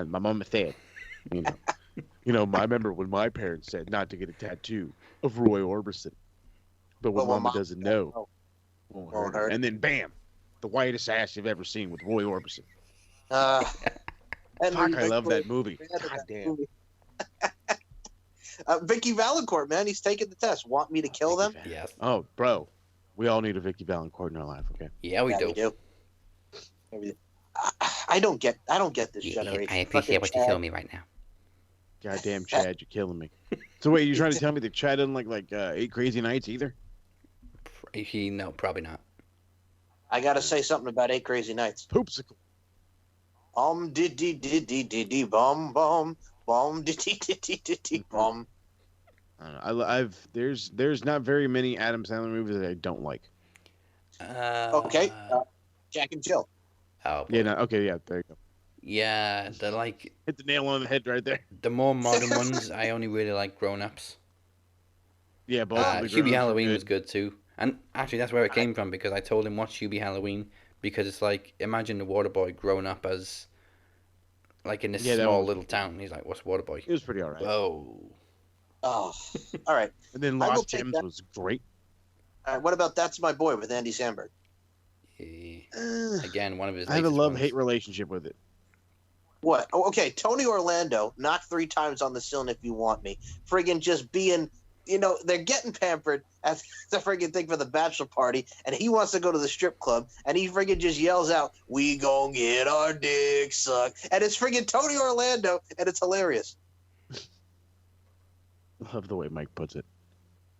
I'm just like, it's Tony Orlando, man. It's just, and Susan Sarandon and her daughter looking fine as wine, man. You know what I'm saying? And just the whole thing, just in general, man. It's That's My Boy. And then you find out that she's having sex with her brother, and it's like, incest is, adultery is bad, but incest is fucked up. In the Boston accent. I think the only Andy Samberg movie I really liked was Hot Rod. Hey, man, Andy Samberg gave us jizz in our pants, man. Lonely Island. Yeah, okay, there you go. I love the Lonely Island, but as far as his movies, it's Hot Rod, and that's about it. All right, I'll take that because that was a very good movie as well.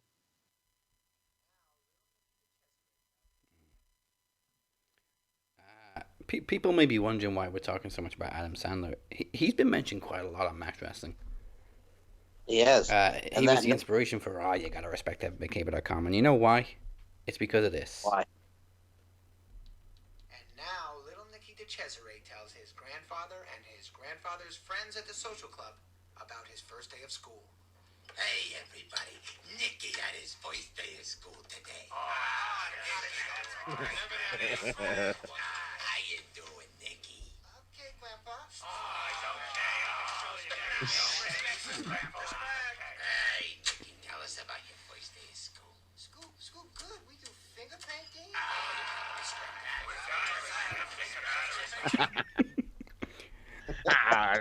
You Gotta Respect Cable.com. Oh, I fucking love that. Can I just say, can we remove Chad from the knowledge title bout to the fact that he just doesn't like the Water Boy? He's an uncultured swine and doesn't fucking get. Swine. Can you imagine him on NetPicks? I would. He is not coming on NetPicks. He needs to listen to NetPicks. But you can't. The sacrilege. And I like Chad, but he's hurting my heart right now, man. You got pain in my soul. Water Boy. It's the fucking Water Boy. You gotta That's teach why I'm the like, I'm so dumbfounded because it's the Water Boy. You gotta teach the youngins, man.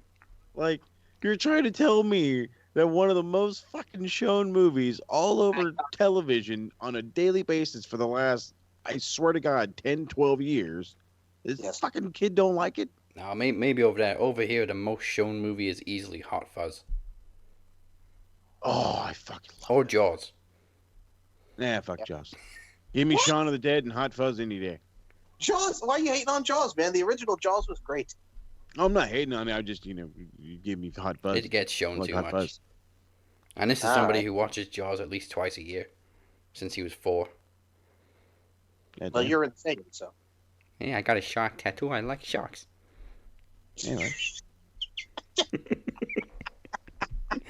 All right. Well, thank you everybody for tuning in. This is the Max Wrestling podcast. In case you forgot, remember to like and follow Max Wrestling on Facebook. Subscribe to our YouTube channel and follow us at Max Wrestling UK on Twitter, Instagram, TikTok, and now on the brand new Click Talk Network.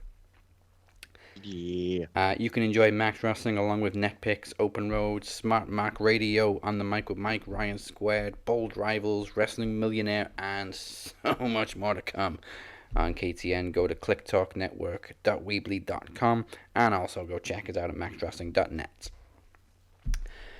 Yeah. Follow us on social media at TheCaptain512, at MCL92. When Travis is here, you can catch him at Walker_TA92 and at SMRPodNet for Moses. Before we tap out and bid you adieu, remember Twitch makes Vince's dick itch, and everyone on Anchor thinks he's a wanker. Everyone on TikTok thinks he's a cock, including Moses Marquez. Fucking ain't right. So I was like a whole hour late for this show if it's not obvious, but so I completely missed probably like the whole Double or Nothing talk and all that, but that's totally fine because I can't hold back anymore. I was forever doing this NXT AEW rivalry fucking review. Well, guess what? I'm, as Trav loves to proudly say, a fucking AEW mark. So starting hopefully this weekend with a review of with an in-depth review of Double or Nothing and then a quick review of Dynamite, I will be debuting All Elite reviews. Nice. So that's coming out. Retro's dropping 2 episodes. One should have already dropped already. I don't see it on Spotify right now. It's making me mad. Makes me want to go look stuff. But anyway, so 2 episodes of Retro are dropped. All that Bolt Ranch stuff still drops this weekend. Fucking, yeah. We're getting crazy. Halloween Havoc and In Your House Buried Alive are, I'm going to do back-to-back pay-per-views as far as Retro next week. So that's going to be fun, considering the fact that Halloween Havoc 6 was the quote-unquote takeover as the NWO because they won all the belts and kept all the belts. Mm-hmm. And then, you had Buried Alive. I love In Your House Buried Alive. If I'm not mistaken, the first time Stone Cold faced Triple H. Show. I believe so.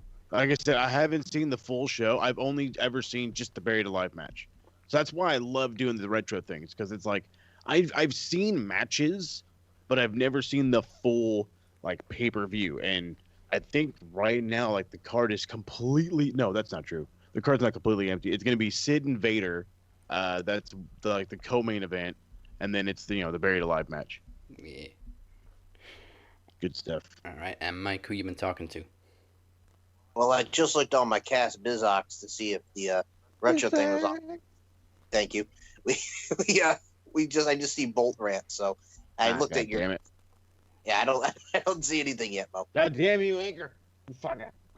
So, for me, you can check out On the Mic with Mike. The latest one I mentioned last week that's up right now is with a big-time Tony Burma from NYWC, the New York Wrestling Connection.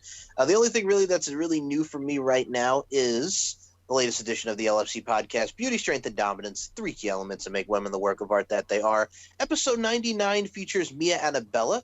new fighter coming in from MIA, Miami, Florida, going to Sturgis August 12th, 13th, and 14th. She will be in action, and we talked about the Sturgis experience, talking about bikes. We talked about everything that is going into the latest LFC 3-night events in Sturgis, South Dakota. Now, we've seen a lot go on in Sturgis, South Dakota, from music, from concerts, from a lot of things, from pro wrestling even, WCW, World Championship Wrestling, with Jay Leno putting that arm bar on Hulk Hogan, baby. So, yeah. Wow. Wild. And you guys can check out LaundryFC.com for all beauty, strength, and dominance audio platforms and needs, if you will, from LFC. SteveandMikeShow.com, SM Show 1, MCL 92. Check me out on the Max Wrestling Podcast with my four horsemen brothers, Dazzy Dangerous Lee, Moses Marquez, and Travis the Walker Anderson. Check out Daz and I with Net Picks. We got a new show coming very, very soon. I'm going to be pissed because we're talking about some remakes. My main man, Daz, over here wants to make me mad. That's because it's what he does, but he likes to get me bowed up in my old ways. So, yeah. Boom. Yeah. Thank you so much. Yeah, hopefully we're recording that tomorrow, providing nothing That's goes wrong. how we. Yeah, man. All right. With your computer. And with that being said, join us